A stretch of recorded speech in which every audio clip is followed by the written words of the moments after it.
For a look at how Governor Spitzer should handle this developing crisis, I'm joined by Jeffrey Sonnenfeld of the Yale School of Management. He's also a CNBC contributor. Also with me is Melanie Sloan, Executive Director of Citizens for Responsibility and Ethics in Washington.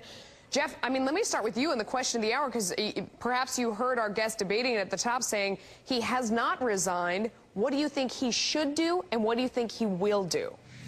I think he's going to delay resigning. Obviously, he missed his moment for a clean break right now. He will have to resign. I've written a book called Firing Back on people who come back from career disasters, and a critical dimension is that they have to face up to what they have done. If they really did nothing wrong, then you scream from the mountaintops, like Ken Langone and others who insisted on exoneration, pursue it. Hank Greenberg pursuing exoneration as targets of Eliot Spitzer's.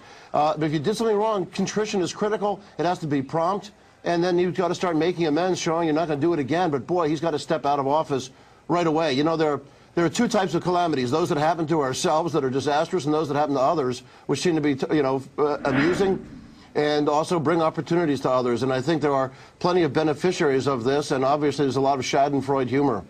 Yeah, Melanie, what's your opinion? Do you think that, do you think he's going to step down? Do you think he should have already done it?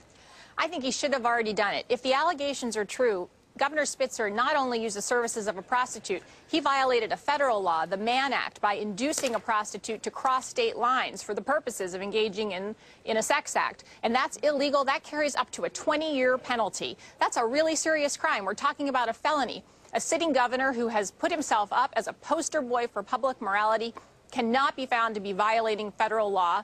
He's going to have to step down. Jeff, what's his future? What's the best case scenario if he followed your best advice right now and stepped down and how far could he come back from this?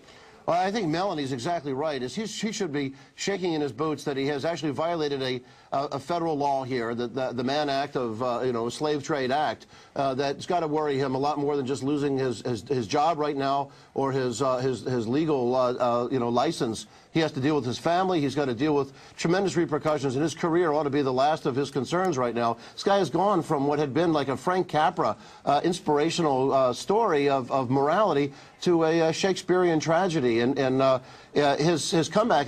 First, what's the implications for Hillary Clinton? He was one of the first to endorse her a year ago spring. If he wanted to help the party, he probably should endorse John McCain right now and bring attention back on those matters. But he can't be throwing stones. He shouldn't be raising the names of all the right-wing televangelists or congressmen and senators on the other side that got in trouble for these things, because he's been unambiguous about going for moral purity. In addition to legality, it's hypocrisy. All right, Jeff and Melanie, thanks to both of you for joining us.